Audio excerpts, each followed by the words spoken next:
আরে সকাল থেকেই দেখো কি পরিমাণে বৃষ্টি। ভাগ্যি মনসা ঘরে পুজোটা দিয়ে এসেছিলাম, নাইলে পুরোপুরি ভিজে যেতাম।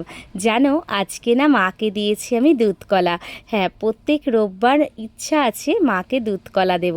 আর এই দিকে দেখো কি পরিমাণে বৃষ্টি হচ্ছে।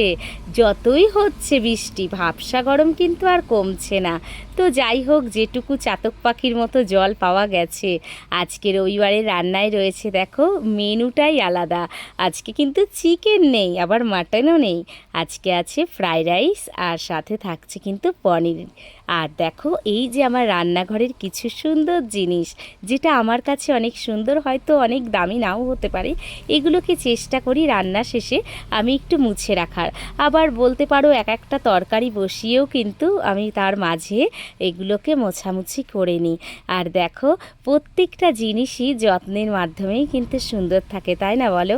আর ঝোল খেতে এত ভালোবাসে, তার জন্য আমাকে পনিরের ঝোল বানাতে